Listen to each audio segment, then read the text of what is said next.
So, the learning continues. As some of you rightfully pointed out, yeah, even though the valves were loose and the front was a little low, along with the rear, that doesn't mean that was the only problem. Sure as shit, here we are, less than a day later, flat as a pancake, 0 pounds of pressure. So it's going from 40 psi to 0 in sometime less than a day. And this is obviously something that happened. This can't be the bead. I've never heard of a bead that will, in the future, start leaking. There are hundreds of miles on these tires. I'm on my 3rd tank of gas since putting the new tires on. Anyway, I've done a cursory inspection now twice. I'm gonna do it again. I'm gonna show it on camera. I've spritzed it with soapy water. And I'm gonna try Windex next time, see if it'll bubble up a little easier. Can't find a thing. I'm gonna do that on camera. I'm gonna show you guys. Failing that, if nothing shows up, I'm gonna do the bead, I'm gonna do the valve, which I didn't find to be leaking, even testing it with soapy water, and I didn't see anything bubbling on the freaking tread. Nothing. Failing this again on camera, I'm gonna take the damn wheel off and put it in a big tank of water and look for bubbles that way. Obviously, it's a pretty good leak.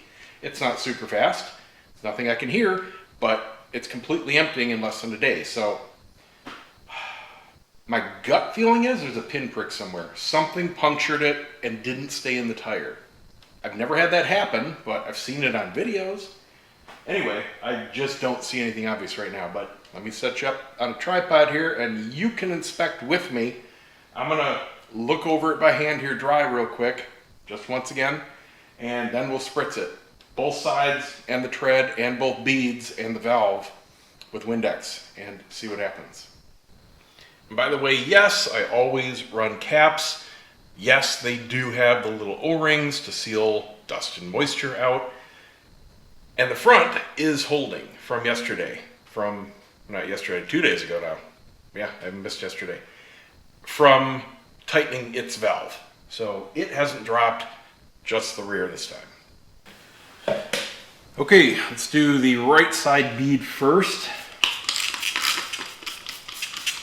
I'm just gonna spritz it all around, let it sit, and see what we see. I'm gonna go in small sections at a time.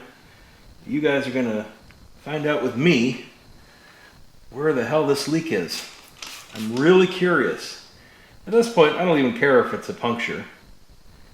I'm sure I can patch it, but it's bugging me about where the hell it is. And I'm wondering if it's going to show up on video and I won't notice it until later, or worst case scenario, I don't notice it and you guys find it. Like I said, I cannot fathom it being the bead. Number one, it looks fine. Number two, a shop did it. The commercial compressor, it popped totally normally. And most importantly, it started all of a sudden hundreds of miles after being mounted. And it's something fairly major to completely deflate in a day. So coming up on this whole side here. Nothing on the right side. Make sure I overlap here. All right, so that side of the bead looks good. What was that? Nothing. All right, let's move around to the other side.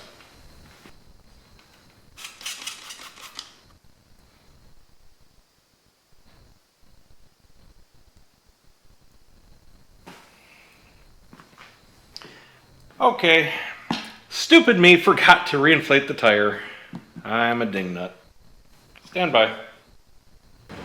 All right, got it aired up this time to about 45 psi. Let's try that again.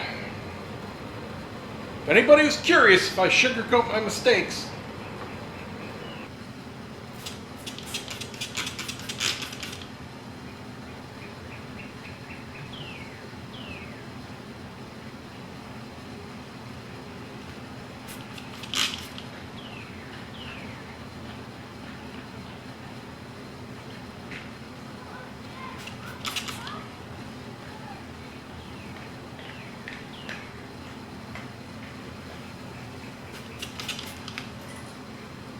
Wait.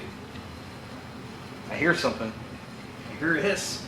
I hear a hiss. I thought it was the air conditioner at first. Haha. Okay. Yes. Oh, yes. Right around. Oh, I feel it. Ha ha ha. Oh, I found the bugger. Stand by. Let me reposition the camera. Right there. My hunch was right. Something punctured it and came right out. And it is a pinprick. I mean, you guys are seeing it. This ISO is way boosted. This tire is black. I can barely see that with my naked eye. It just looks like a speck of dust on the rubber. Wow. But it's really pouring out of there. Well, that's awesome, because that is right smack dab in the middle there. That is a super easy patch job.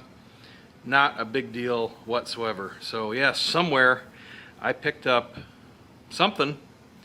I know I didn't run over anything. I've done that before, where there's a piece of wood with a nail sticking up and I run over it with the car, but I haven't run over anything with anything. So I don't know where it came from, but I'm gonna bet it was around that construction zone. So no more riding around that construction zone for me until the houses are done. Anyway, I'm gonna get this patched up real quick and make sure it doesn't leak. Now, when I have the luxury of repairing a tire here at the house, I use the full-on tar sinks. I've used these for decades on countless tires for myself, friends, family. Knock on wood, never had one fail. Absolutely fine, especially in the middle of a tread like that. But the ones I carry on the motorcycle, those are the motorcycle specific ones with the applicator and the little punch tab. They're good too, but they're more expensive. So I save those for when I need them on the road. And luckily, I've never needed one for myself. I've repaired 3 other people's tires though with them, and I had to order a refill kit. But these are great, as long as they're nice and pliable, and these still are. So let's get this tire fixed.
Okay, got the rear aired up to 40, front at 38. Now I'm just going to leave it, and that's measuring on my good dial gauge, by the way. And we'll come back in a few hours. Hopefully, nothing's changed. And finally, hours later, still holding. We're good. Whew! Still learning.